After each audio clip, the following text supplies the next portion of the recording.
monkey, and his name is Flip. Now just to the left, just down on that kind of horizontal platform, you will see a brown monkey taking a snooze. That is one of our black-handed spider monkeys, and his name is Beaver.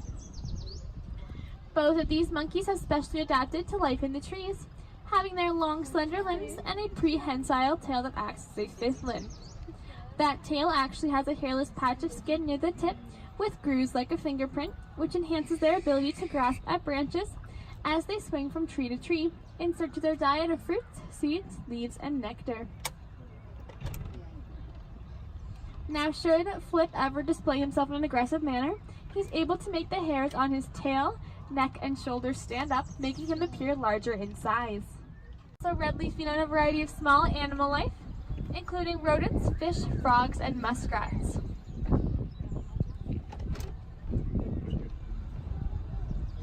They're named from the long fur on their ears, which form a ruff around their faces. Now they will often hang upside down by their feet in order to feed on their diet of fruits, seeds, leaves, and nectar.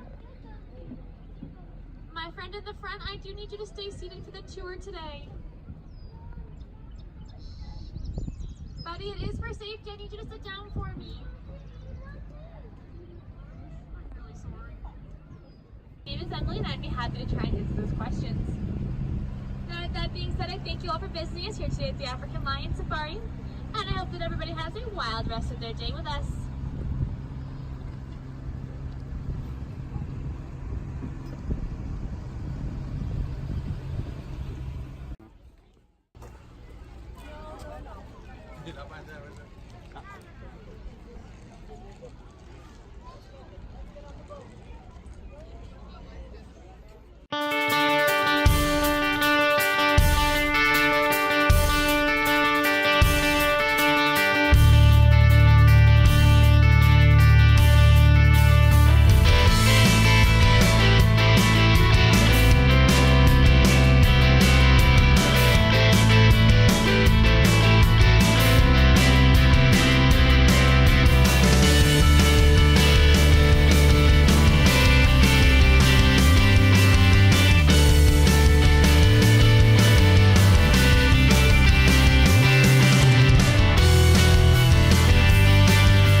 Each bird flies slightly above the bird in front of them, resulting in reduction in wind resistance. They will then fall to the back of the group up on the right-hand side. The second reason they fly in that V formation is that it allows for good communication and coordination between all members of the group. Also coming up on our right-hand side, you'll see that large gray building, and that is our state-of-the-art elephant facility, designed to house our park's herd of Asian elephants. The 18,000 square foot facility features a computer-controlled ventilation system, heated floors, and natural lighting. A laboratory and research center within the facility enables our staff to continue their efforts in maintaining one of North America's most successful breeding programs since the Navy. So you'll see some more after the elephant lookout. You can see our elephant lookout after getting off the train and following the pathway to our right-hand side. And there you'll be able to see some more of our baby elephants. We have Onyx and Luna that were born in August, and Sunita that was born in November.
Well, first things first, I'd like to thank you for making today's presentation a part of your day here on safari. We hope to share our passion with birds and hope that you can leave here today with not only a greater appreciation and understanding of our unique collection of birds, but the over 10,000 different species that we share our planet with. Now that being said, you can see birds pretty much anywhere, whether it's in your own backyard, the mascot of your favorite sports team, or in the case of this first bird, the face of a popular breakfast cereal. So joining us from the hatch will be papaya, and papaya is our Swainson's toucan, otherwise known as a chestnut mandible toucan. And she is the second largest species of toucan, second only to the Toco toucan, both of which make their homes in the rainforests of Central and South America. And I'm sure the first thing you noticed here about papaya she flew on it was that very impressive and brightly colored bill of hers. And some of you might be wondering if this is a lot of weight for her to carry around in a day, but it's actually exceedingly light. Although it is the entire length of her body and around 4 times the size of her skull, if you were to weigh all of her feathers combined and they're built separately, her feathers would actually end up weighing more. Now, for the most part, these birds are using their beaks to feed off a wide variety of different fruits, as they are what we like to call frugivores, simply meaning they feed primarily on fruit. However, that being said, occasionally during the breeding season, they'll actually use their beak as an intimidation factor as a way of scaring other birds out of their nest to feed off their eggs and getting a little bit of extra protein for their own eggs. Now, it also functions in a few other different ways, one being it helps them reach faraway fruits on flimsy branches and also helps dissipate some of that heat in the rainforest. But I do believe she's done a great job starting off our show today, so she's going to take a quick flight to the back of the hatch. There she goes now, Papaya, our Swainson's toucan. Now, Papaya was beautiful, but no bird seems to capture our audience's attention quite like the national bird of India. So, making a way from around the back corner in just a moment will be Raj, and Raj is our Indian peafowl. Now, you may also know this bird as a peacock, and actually call Raj this because he's a male species, the females being pea hens and the babies being pea chicks. We know that Raj here is a male due to that beautiful blue coloration to not only his neck and head feathers, but as well as that long, elaborate train. And these aren't in fact his tail feathers like his most primarily thought, but actually modified back feathers that get propped up by his tail feathers during the breeding season. Now, if we were to have a female out here today, she'd be a much drabber coloration, being a combination of greens and browns, and this will actually help her camouflage herself as she incubates her eggs in tall grasses of India. Now, our Raj certainly has done a great job showing off for us today, so let's give a big round of applause for Raj, our Indian peafowl. Now, Raj and Papaya, they sure are beautiful, but it can't all be about beauty in the bird world. Some birds' best feature is actually their very own intelligence. So flying on out, we're going to have Crojo, and Crojo is our African pied crow.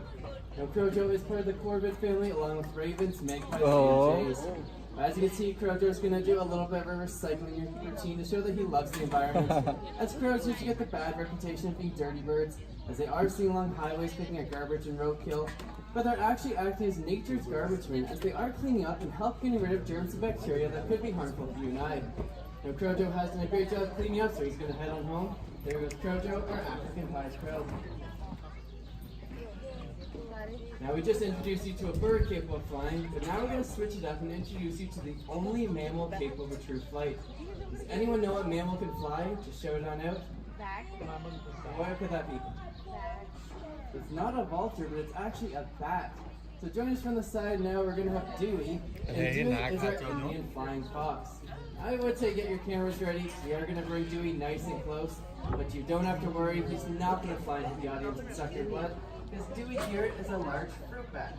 That means he likes to eat fruit, pollen, nectar, and flowers. Now, Dewey and all fruit bats are very important for the ecology of the forest that they live in. So if they are flying from tree to tree, they do cross-pollinate the trees.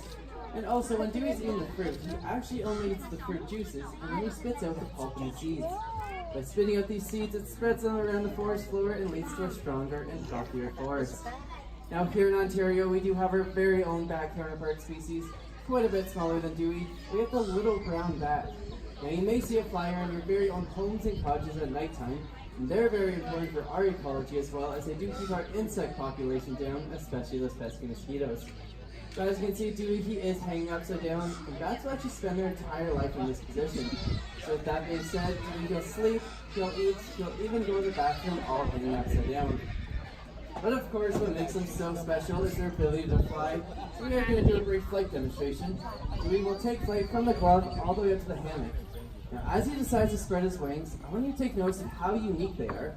They're actually more similar to our very own human hand than they are the wings of a bird. He has 4 elongated finger bones with stretchy, leathery skin in between that helps him catch flight, and when he lands onto that hammock, he's actually going to hook on, and those hooks are the equivalent to our very own thumb bones. Now I know some of you may be wondering why Dewey is awake during the daytime. That's because this species is known as crepuscular. That's basically just a fancy word for saying that he's most active at dawn and at dusk, as this is the time that he is foraging around looking for his next tasty meal. By now, Dewey, he isn't a bird in our presentation, but I really hope introducing him to you today helps you have a better appreciation for such a misunderstood creature. Let's give a round of applause for Dewey, our Indian flying fox. Now, birds and animals that have adapted to feed on a large variety of different food items. As you just saw, some love to eat flowers and fruit, while others love live prey. Well, here at Parrot Paradise, we do have our very own expert hunter. So join us from the back will be the largest bird that we fly here, Maybelline, our Abyssinian ground hornbill. Now, Maybelline here, she is native to Africa, and as her name suggests, she does prefer being more of a ground hunter. As you saw her fly up to the center of the stage, she showed off her impressive 6-foot wingspan. Ready to introduce Maybelline here as an expert hunter, so we are going to start things off with a little bit of an aerial hunt today. We'll toss up one of her favorite treats, and she catches it, no problem, showing off her amazing beak-to-eye coordination that would allow her to catch birds and insects while on the wing. But of course, Maybelline, she would never pass up on an opportunity of getting a tasty meal, so if she's running across the ground and happens to come across a small creature, she'll catch it no problem. Well, here we toss down her favorite toy, the deadly rubber snake. She's going to grab the snake in one particular location that's right at the back of the snake's head. She actually doesn't know if the snake is venomous or not, so she'll grab it in this position each and every time. Now this rubber snake really doesn't put up much of a fight than a real snake would, so to make this hunt a little more authentic, it starts by some tug-of-war with Maybelline. Now, as you can see, her attitude has changed. She's in hunting mode now. She's going to shake, she's going to twist, all that she can do to win this fight. But she will make sure to keep her feet back in case she accidentally lets go of the snake, it won't turn around and bite her. Now she's going to bite down on the snake right at the tip of her beak, so that's where she does have maximum pressure. But once she thinks she has won this fight, instincts would tell her to give it a couple good shakes before swallowing that entire snake back whole. Now this rubber snake, it really doesn't taste so well, so we've trained her to trade it off for one of her favorite treats. Now on Bite Maybelline up on this box, and it's another great photo opportunity. One thing to point out in particular is her beautiful eyelashes. That's actually how she got her name Maybelline, because those cosmetic products. Except for those eyelashes, they're actually modified feathers, though they do act for similar purposes, as they do keep out dust and debris that is floating around while she's out on her hunt. Whether with those 2 successful hunts under her belt, there goes Maybelline, our Abyssinian ground hornbill. Alright, now before we bring in our next bird, we need to volunteer from the audience. Is anyone feeling like doing a little bit of work today? By a show of hands? How about you right there in the front row in the yellow shirt? Why don't you come on down and give us a hand? Now we hope that you are feeling quite brave today, as we've actually volunteered to feed one of the most valuable birds in the world. Now here at the African Lion Safari, we don't have 1, not 2, but actually 4 of these individuals.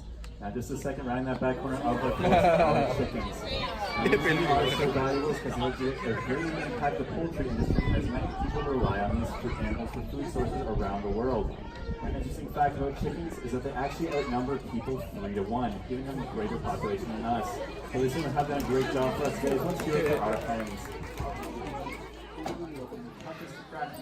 They also have a small bone in their tongue that allows them to tap into fruits, and they'll also use that beak just as a 3rd foot, making them very acrobatic by nature. Now we take a look at their feet. They actually have something quite interesting. They have zygote toes. Simply meaning they have both toes facing forwards and backwards, allowing them to be greater agility and maneuverability in the treetops as these guys are from.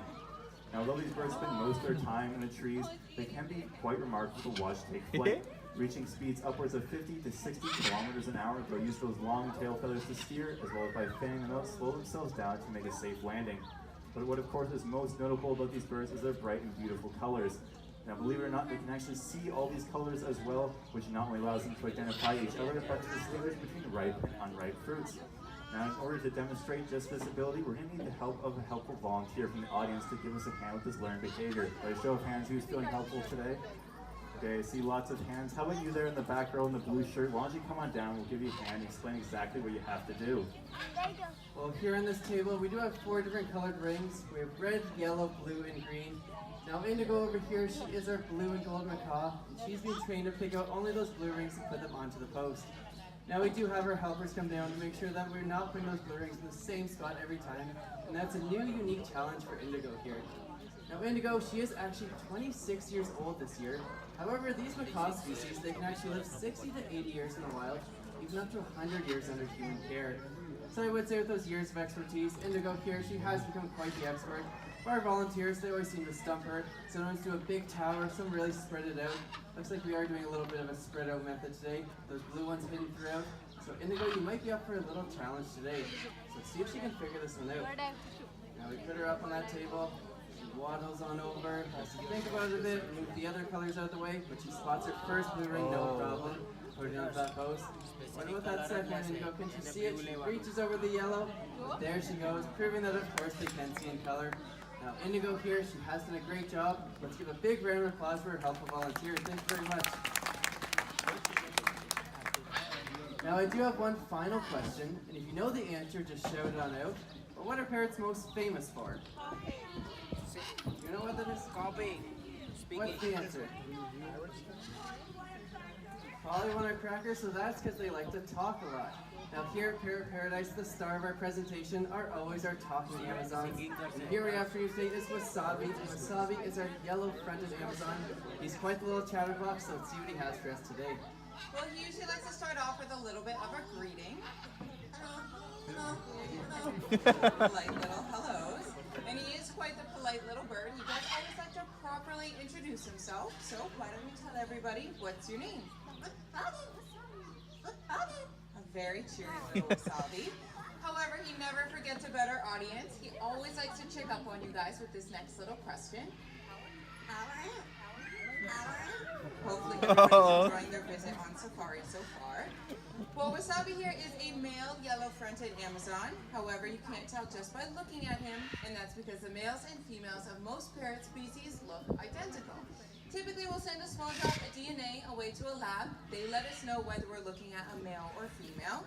When it came to Wasabi's results, we weren't surprised at all because he's quite the flirt, and he is always flirting with our cute female Amazon. He's a cheeky little whistle to get her attention. Once she is up nice and close, he also likes to blow her a kiss or two. Couple little snacks for the girls in our audience today. Well, as you can see, he is quite the playful little bird. That is no exception with his trainers, of course. He does have a favorite game that he likes to play with us, and I think I'm going to let Wasabi tell you what that game is. That's right, he loves to be tickled. We of course can't resist. We'll go on over, give him a little bit of a scratch. But I'll let you in on a secret. The reason it's his favorite game is because he's playing the game on us, and from time to time, he'll turn around and give a little bite on the finger. Now we did quickly figure out it's not because he doesn't like to be tickled, he just loves the sound we make when he gives us a little bite. So Wasabi, why don't you tell everybody, what do we sound like when you bite? Unfortunately, that does sound a lot like us, but you don't really think that's funny, do you, Wasabi?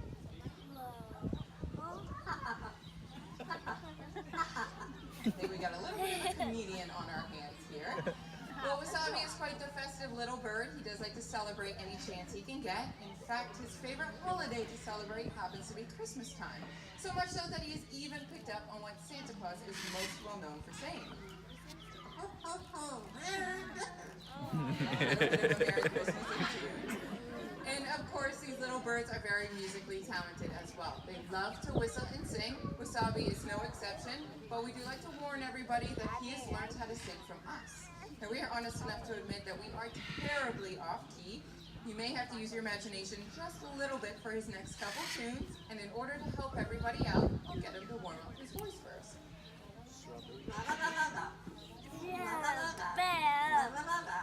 Alright, sounds all warmed up, perfectly in tune to me. I don't know about you guys, but we'll get him singing his first little tune. Whoa,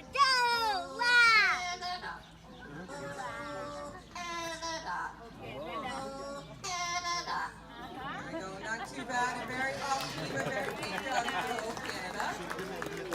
It is nice for you to applaud for his first little tune. Hopefully that means we're not quite as bad as we think we are, and you want to listen to one of his favorite songs. Now I am going to give you a hint with this one. I am wondering by show of hands, is anybody celebrating a birthday with us today? Any birthdays today in our audience? Maybe not today. We've got one birthday all the way over here. Happy birthday to you today. I'm going to get a couple more people though, I think. How about the month of June? Any more June birthdays out there? Yeah. There we go. A few more hands. Not too bad. I think we can do a little bit better with Salvi because I don't like to leave anybody out. So how about sometime this year? Birthdays this year? This year. Alright, I should have gone the other few with that one. Well, whenever your special day happens to be, especially if it is today, this next little tune is for you.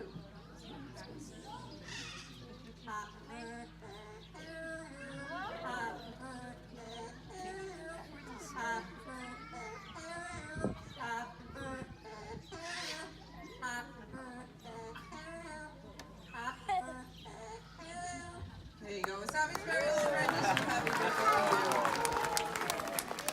Well, as you can see, he is a pretty talented little bird, and with all that talent comes a lot of hard work. Now, he's very proud of where he works, so much so it's one of his favorite things to tell people. So, Wasabi, why don't you tell everybody where do you work? African Lion Safari. African Lion Safari. Now, we do have a little bit of a motto here at the safari. We like our guests to have a nice wild day. But Wasabi, what exactly do we tell our guests? Go wild. Go wild. Go wild. A couple little go wilds from Wasabi to all of you. I think he's done a wonderful job. Let's hear it for Wasabi. Well, here at the African Lion Safari, we do believe the first steps in conservation are education. So we certainly hope that you not only enjoyed our presentation today, but also learned a thing or two about what makes birds so amazing. Now, on a little bit of a conservation note, I would like to draw your attention to Olivia over there, our blue-throated macaw. Reason being, she is a critically endangered species. They only estimate a couple of hundred remaining left in Bolivia, the only place that they can be found, making them the most endangered macaw species to date in the wild. Now, if that has sparked any questions or you would like to learn about our conservation efforts about the blue-throated macaw, we definitely invite you guys to come on down and ask. We would love to answer them. Just a friendly reminder though, our final bird of prey flying demonstration will occur in 10 minutes, just around the corner in our bird of prey conservation area. And before you leave, I think little Wasabi here has one more thing to say. A couple of goodbyes, a couple waves from our parrots out here as well. Thank you so much for joining us here at Parrot Paradise. Enjoy the rest of your day here at African Lion Safari. Bye-bye.